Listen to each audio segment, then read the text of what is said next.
We'll turn to our Bibles, and we're going to go to initially James chapter 4. James in chapter 4.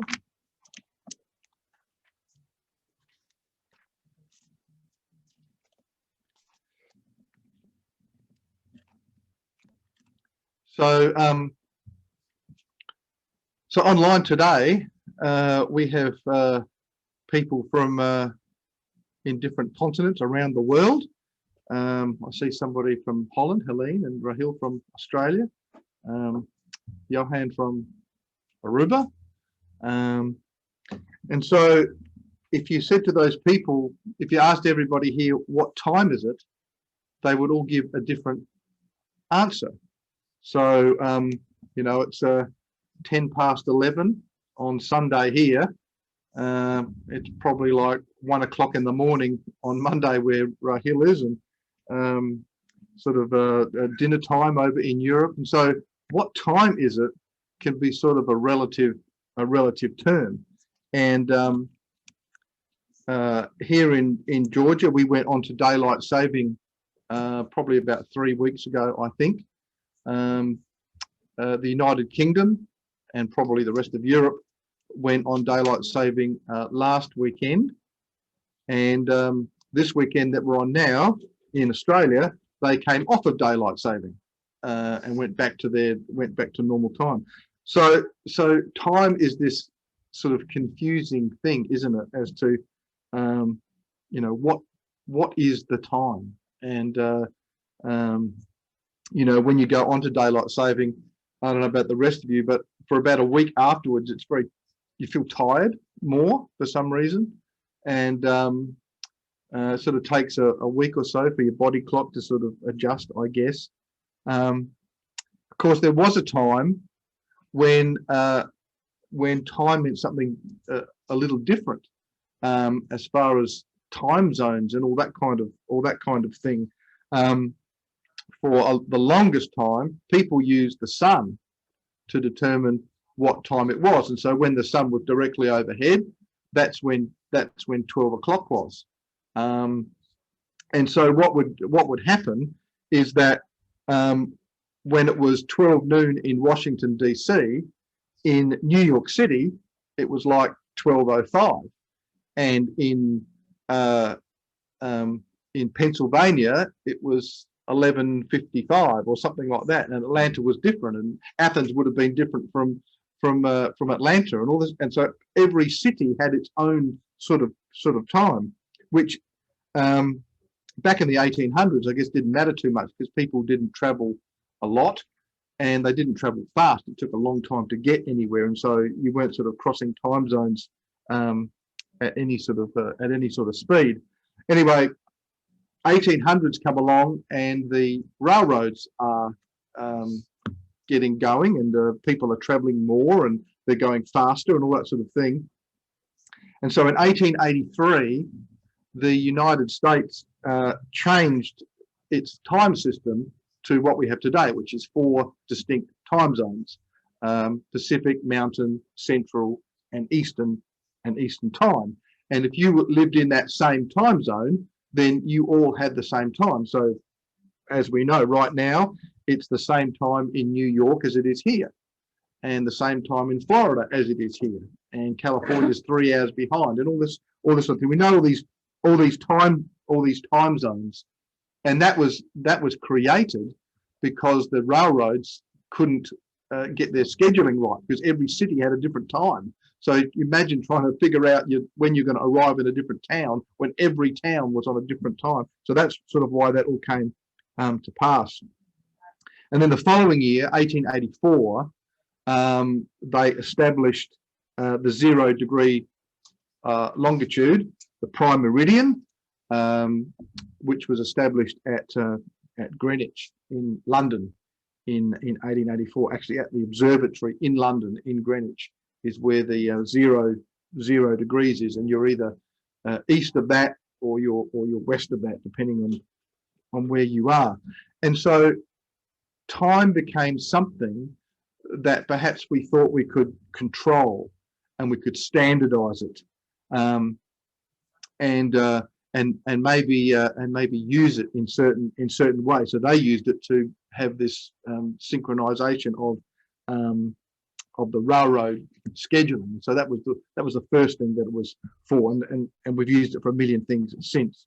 And so we thought we could control this thing called time. And so now if you ask what time is it, pretty much everybody knows, because there's either a clock where you are, or you have your telephone which tells you the time and all that sort of thing. So pretty much everybody now knows what time it is, or they think they know what time it is.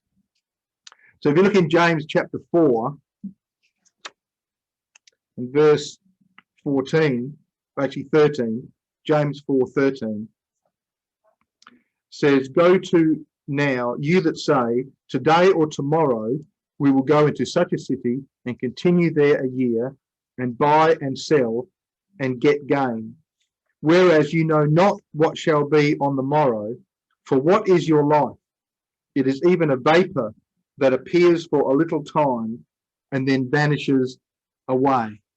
And you sort of read these thoughts and they're quite sobering, aren't they?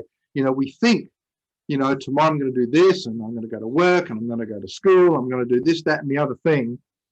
And the Lord says, you know, you're making all these plans for all these things, but you've got no clue what's going to happen tomorrow.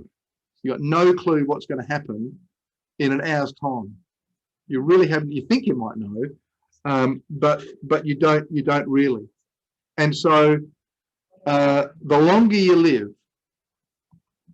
the more you realize how short your natural life is. You know, 1 minute you're 20, and the next day you wake up and you're 60. That's how it feels. And you know, as he says there, it's a vapor. It's something that just gets away from you. You can't, you know, it's like trying to grab hold of smoke. You just can't do it, you know. It appears for a little time and then vanishes away. And you know, when you're 25, you think you're going to live forever.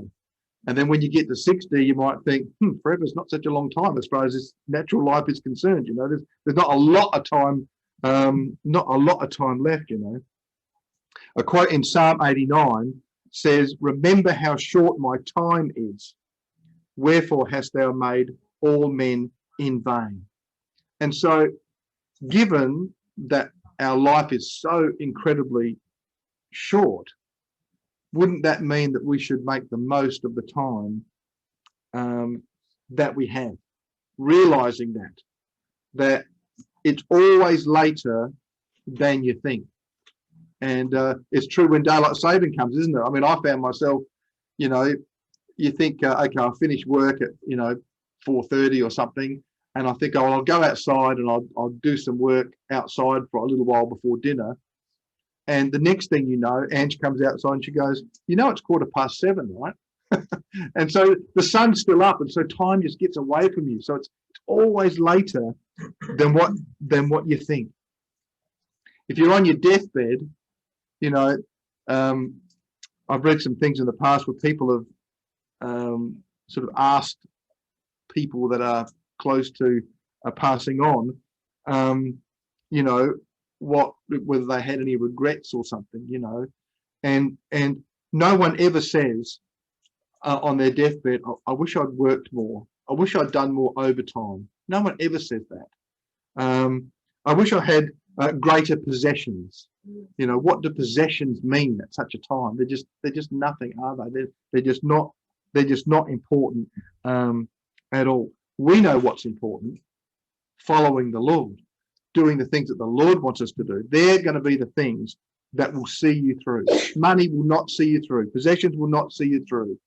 But being obedient to the Lord, that is something that is going to see you through. Another quote in Ecclesiastes, it says, "To everything there is a season and a time to every purpose under heaven." It goes on with a whole bunch of things: a time to be born, a time to die. They did a song about it years ago. And so to everything there is an appointed time. There's a season for everything, a time to every purpose under heaven. And so God established this timeline long before we ever did. He appointed time and has an appointed time for everything. When Jesus Christ came on the earth, it wasn't just like it was some sort of random point in history. It was at exactly the right time for these things to happen. And we've seen prophecies on as birds flying when Allenby walked into Jerusalem, December the 9th, 1917. And we read in the scriptures that even that date is mentioned, and how it would happen, and all of those things. And I'm sure we've all seen presentations about that at one point in time. But the Lord has a timeline. Time is important to God because He wants to get it exactly right. Another quote in John 13 says, "Now before the feast of the Passover, when Jesus knew that his hour was come, that he should depart out of this world unto the Father, having loved his own which were in the world, he loved them unto the end." Jesus knew that his hour was come. And so it wasn't like there was this big surprise as far as Jesus was concerned. He knew what was coming and knew when it was coming. And so the question is, if getting things done at the right time is so important to God, shouldn't we make sure that we know exactly what time it is? And I'm not saying you got to know that it's 20 past 11. It's what is the circumstance we're in? What are the times that we are living in that the Lord is preparing for us and for people that are following Him, of course. Now, if you go back to Matthew chapter 16, Matthew 16.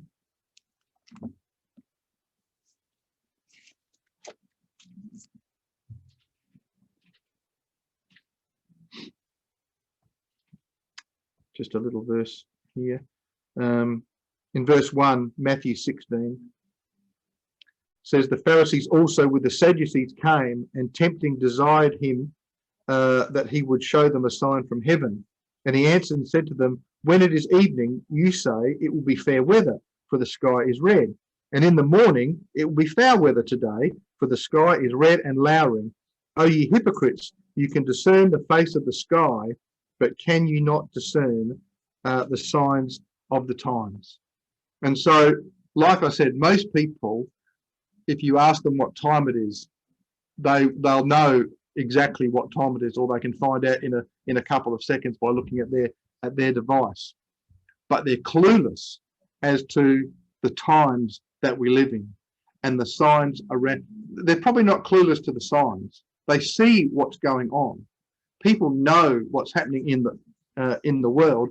In fact, we know what's happening in the world more than ever. I happened to see a little thing on YouTube the other day of television from sort of the 1970s and that sort of thing, when we were kids, and the news would come on, and they were saying that if an event happened somewhere else around the world, it would take 2 days for that news to be able to be shown on news in Adelaide, for example, because it just took so long. They had to actually physically film it and then get the film by aeroplane, I guess, to the TV station in the city.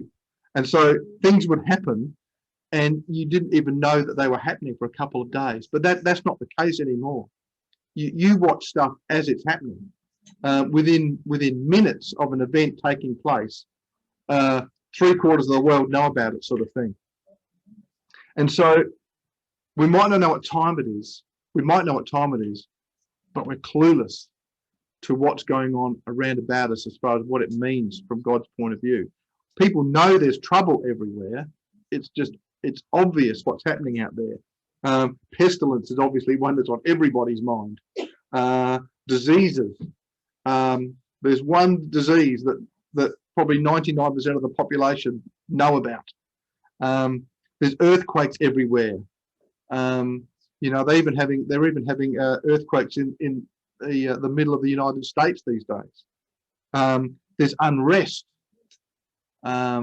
There's people that are under stress, incredible amount of stress that people are under.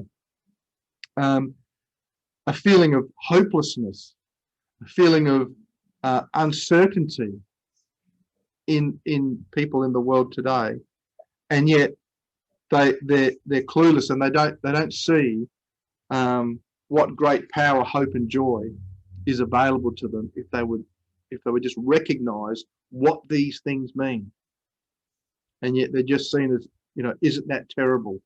Some event happens, isn't that terrible? A tsunami happens, isn't that terrible? An earthquake, isn't that terrible?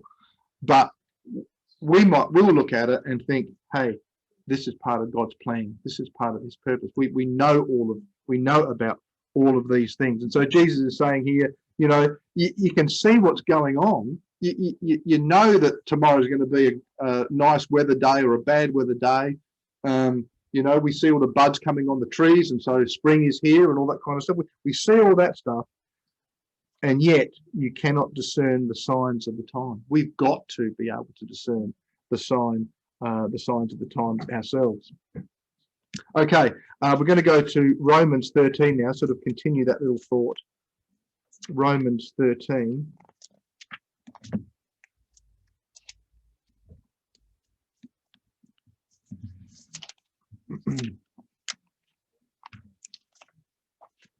Romans 13 verse 11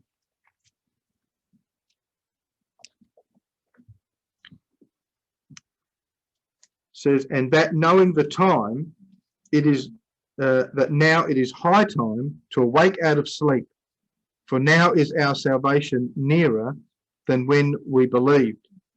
The night is far spent, the day is at hand. Let us therefore cast off the works of darkness, and let us put on the armour of light. Let us walk honestly as in the day, not in rioting and drunkenness, not in chambering and wantonness, not in strife and envying, but put ye on the Lord Jesus Christ, and make not provision for the flesh to fulfill the lust thereof. It's one thing for us to know what time it is and the times that we live in. It's something else to know, how do I respond to that? What do I do because I know that? What do I do? How do I react to those things? And he's talking here about a sense of urgency, to not be slothful, to not let time just meander along. And in the natural sense, it can be very easy to just let time meander along. One day sort of melds into another, and then 1 week melds into another. And, you know, I mean, quite often we get to Friday night and I'll say, how is it Friday night already? Wasn't it just Friday night two days ago? But it's not. It's sort of like this thing that just happens, and one day sort of merges almost into another. And so we need not to be slothful. We need to have this sense of urgency. He says there, knowing the time, that now it is high time to awake out of sleep. If you're asleep spiritually, now is the time to wake up. Not tomorrow, not next week, but right now. Because now our salvation is nearer than when we believed. And I've probably told you before, but you know, at the end of 1983, there was a famous talk from Pastor Darrell Williams that well, here we are at the end of 1983, and 1984 is around the corner. We might not even get there. And a whole bunch of us were all thinking, wow, you know, the Lord's going to come back any minute. Like who knows if we're going to get 1984? But then when it came around, the same thought was always there. 1985. Will we get to 1985? And all of those sorts of, you know, thoughts. We had this sense of urgency, and even though we were kids at the time, you know, I think I was like 22 or 23 or something. We did have this sense of urgency that now it was time to be at it, and to be in it, and to be part of it, and not just sort of let things meander. You know, there's a deadline coming. The night is far spent. The day is at hand. We're sort of getting through to the early hours of the morning now. The sun is about to arise. We've got to make sure that we're ready for that deadline, because it's coming, ready or not. Jesus is going to come exactly on time, whether you're ready for it or not. He's not going to wait because you're not ready. He is going to come back irrespective of anything that any of us do at exactly the right time. We don't know when that is, but the Lord does. God knows. He knows exactly when that's going to be. So if we find ourselves, drifting off, then awake out of sleep. It says there to put on Jesus, access that incredible power that we have, and we have it readily available to us every minute of every day. And nowadays, of course, people are so connected that if you've got a problem, you can put something on WhatsApp or something like that, and a whole bunch of people are praying for it all at the same time. And it's a really good thing that we have this connectivity in prayer. It's one of the good things about social media, I guess. And so we've got to make sure that we're making use of the time that the Lord has so graciously given unto us there. Praise the Lord. Recognize that the day is at hand. It's coming. He's coming for the overcomer. In Ephesians it says, awake thou that sleepest, and arise from the dead, and Christ shall give you light. See then that you walk circumspectly, not as fools, but as wise, redeeming the time, because the days are evil. Now, we probably know, most of us, that the word to redeem there, redeeming the time, means to buy back something, to purchase something back. It can also mean, in the Greek, to be rescued from loss. So you've lost everything, and someone rescues you when you've lost everything. And that's what the Lord has done for us, hasn't it? We feel rescued from our previous life. We feel rescued from the things that we were involved in, whatever that might have been. And when you see interviews of people who get rescued in those sort of situations, in some natural event, some life-threatening event, they often describe of feeling like they've been given a second chance, another chance at life, sort of thing. And some of them, not all by any means, but some of them, they go on to do some great thing, and whatever that great thing might be in their life, whatever they feel that they're called to, or whatever. And so they get rescued, they get the second chance, and they want to then go on and do great things with their time. And you think about our situation, haven't we been rescued from a life-threatening situation? Eternal death, eternal damnation is what was on our plate. That's what we had to look forward to, and yet the Lord rescued us. He purchased us. He paid the price for us, as we'll remember a little bit later on. That word to redeem also means to have an improved opportunity. Can also mean that. Wow, what an opportunity that we've been given to do great things in the Lord. But we've got to be diligent. We've got to be exact. In fact, that word circumspectly there, see then that you walk circumspectly, means those things. It means to be diligent, and it means to be exact. See that you walk exactly. It's not like you can follow the Lord any old way that you like. Oh, well, if I say the sinner's prayer, that'll be good enough. If I give my heart to Jesus, well, that'll be good enough. If I make a decision for Christ, that'll be good enough. Man, if I do all three, wow, how good am I, kind of thing.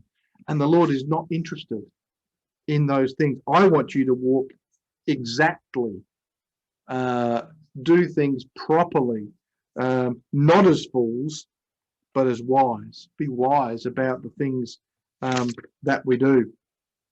Jesus, of course, is described as our Redeemer, the one who paid a price on our behalf, that we might be rescued, that we might have opportunity in this life, certainly, but an opportunity to be saved, to be ready to meet him in the air.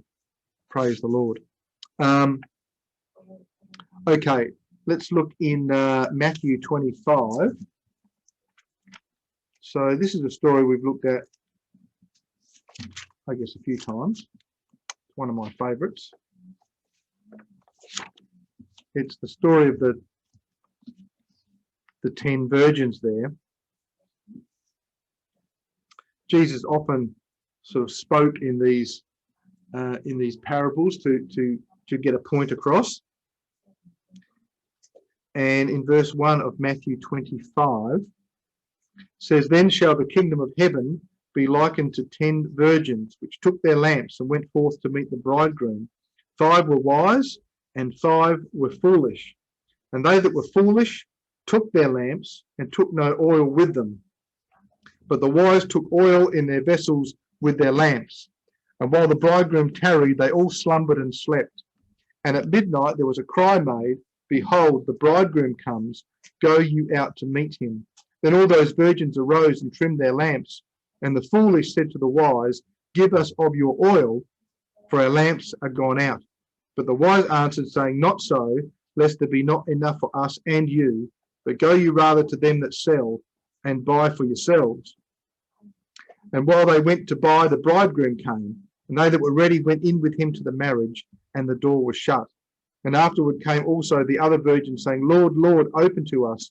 But he answered and said, Verily I say to you, I know you not. Watch therefore, for you know neither the day nor the hour wherein the Son of Man comes." And so we've looked at this parable many times before, but it sort of fitted into the topic there. Why were the 5 foolish? What was foolish about them? So, you know, they all had their lamps, and they all went forth to meet the bridegroom. And so, seemingly, at least on the surface, they looked ready, didn't they? Everything sort of seemed to be the same. But 5 of them were foolish, not because they didn't have their lamps, you know, but they hadn't topped up their oil. But as you read this, you know, you look at it, they didn't take any oil with them, and later on it says, you know, our lamps are going. Where it says our lamps are gone out, the translation really there is for our lamps are going out. So they had the oil as well. They had the Spirit. Everything they needed was at their disposal. But unfortunately, they didn't value the fullness of God's glory in their life. They'd been given everything. They had been given this opportunity, but they weren't walking diligently. They weren't walking exactly there. They all knew that the bridegroom was coming. In these days, this is how it sort of happened, you know. The bridegroom would sort of come into the town where the bride was. So it wasn't as if it was some strange thing that was happening. This was a very common event back in these days. And yet 5 of them still seemed surprised by his arrival. They knew the clock was ticking. They just didn't realize the time and weren't prepared for the time. And so they all had this same intent. You know, even the foolish ones, I guess they sort of went out and thought, well, here's the bridegroom, go you out to meet him. All the virgins arose and trimmed their lamps. And they must have thought, here we go. And all of a sudden they realized, uh-oh, our lamps are going out. What do we do? Maybe there was concern Certainly should have been. They let their lamps run out of oil, it was running out of oil. And so 5 of these virgins were awake and 5 were asleep spiritually. I mean, they were all resting at the time, you know, the bridegroom came and they all woke up, sort of thing.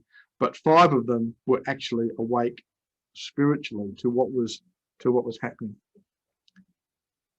Maybe they didn't think it was important. Maybe they thought they had other things on their minds. You know, I've got a little note down here. People in the world play at church. It's just a plaything for them almost. And today is Easter, which, you know, to us, it's just another day for us to worship the Lord. There's nothing special about Easter. There's nothing in the Bible that would make you even suggest that Easter was anything particularly special there. And yet so many people today, right around the world, would have been going to some dawn Easter service and then not give it another moment's thought, probably until Christmas morning or something. Complete waste of time. You can imagine Jesus saying to them, I never knew you. I don't know who you are. I don't know what you're doing. And yet people do all of these things about thinking that they want to serve God, but on their terms. I want to do things for Jesus. I might even want to believe in him, but on my terms. I'm going to be the one in charge, not you, Jesus. I'm in charge. I'll let you know what time it is, Jesus, when I'm ready, sort of thing. And it's always going to be exactly the other way around. We've got to be the ones that are doing that. They thought they could delay maybe these 5 foolish virgins here. Wait for the last minute. You've probably heard the saying, if it wasn't for the last minute, nothing would ever get done. Who's ever heard that saying? If it wasn't for the last minute, nothing would ever happen, you know. How many people, when they're at college, put their assignments in at the very last minute, you know, just got there in time, sort of thing. And so this is what happens. Maybe they thought, well, we can top up our oil and we'll do it one day. You know, tomorrow I'm going to make sure I top that oil up. And tomorrow never came. And unfortunately, that's what's happening in the world. While the bridegroom tarried, I guess in one sense, it didn't matter. Of course, we know that it does. But in one sense, while he tarried, it mattered, but it didn't affect them. You know, just another day sort of went by. And yet 5 of them were still prepared. We know that we're in the world, but not of it. In verse 8 it says, the foolish said to the wise, give us of your oil, for our lamps are gone out. Ultimately, each of us is responsible for our own salvation. You know, certainly we can encourage each other and pray for each other and help each other in practical ways even. No doubt about that. But ultimately, salvation is each individual person's responsibility. And we've got to be sort of ready for these things. In a war, if you're in a time of war, the other side doesn't sort of ring you up and say, listen, Tuesday week we're going to launch an attack, just so you know. That doesn't happen. It's done by stealth. It's done by surprise. You know, during World War II, there were a number of surprise attacks by both sides. They don't warn each other. You know, in fact, it's the opposite. The element of surprise is very important to the enemy, and our enemy, the element of surprise, is also very important.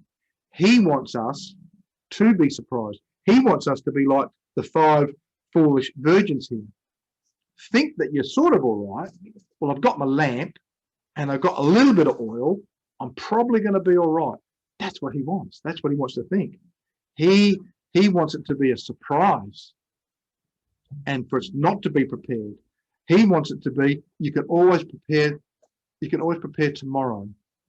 You know, in World War II, the British were frantically making Spitfires that ended up being used in the Battle of Britain. They could have waited. Maybe they could have saved the money, sort of thing, but they didn't. They got themselves as ready as they could with what they had, so that they wouldn't be surprised. They knew what the enemy was going to do. They just didn't know when. They were prepared for the battle. Are we prepared for the battle that we know is here, even, and we know is coming as well? I'll just quote this in Thessalonians chapter 5. It says, "But of the times and the seasons, brethren, you have no need that I write to you. For yourselves know perfectly that the day of the Lord so comes as a thief in the night. For when they shall say peace and safety, then sudden destruction comes on them as travails upon a woman with child, and they shall not escape. But you, brethren, are not in darkness, that day should overtake you as a thief." When will Jesus come back? I've said this many times. We don't know the day. We don't know the hour, but we know exactly when it will be. It's going to be now. Whenever it is, it will be now.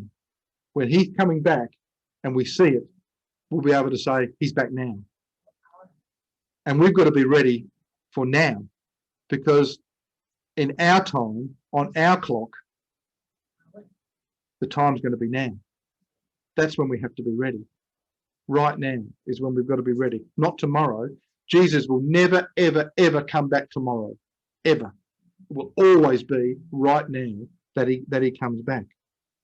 He'll come suddenly like the bridegroom.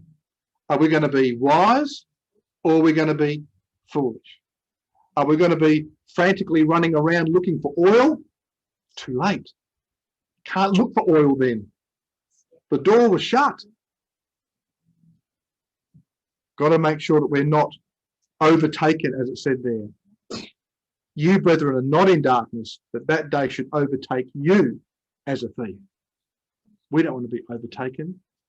We want to be overcomers, and not overtaken as a thief there. He said, he started that, interestingly, he said, "You've got no need that I write unto you." You know all this. We know everything that I've said today. We all know it. It's just a matter of, will we do it? Will we top up our lamps? That's the question. When is the time to top up your lamp? When should our lamps be topped up? Right now. Not tomorrow. Yesterday's gone. Doesn't matter what happened yesterday. It's right now. Okay, we're going to finish in 2 Timothy chapter 4. 2 Timothy chapter 4.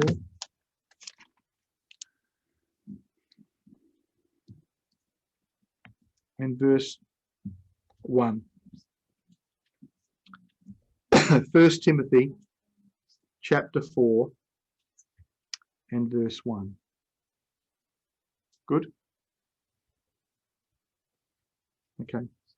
"I charge thee therefore before God and the Lord Jesus Christ, who shall judge the quick and the dead at his appearing and his kingdom. Preach the word, be instant, in season, out of season, reprove, rebuke, exhort, with all long suffering and doctrine. For the time will come when they will not endure sound doctrine, but after their own lust shall they heap to themselves teachers having itching ears, and they shall turn away their ears from the truth, and shall be turned unto fables." What a great description of the world that we live in right now. Probably even today above many other days.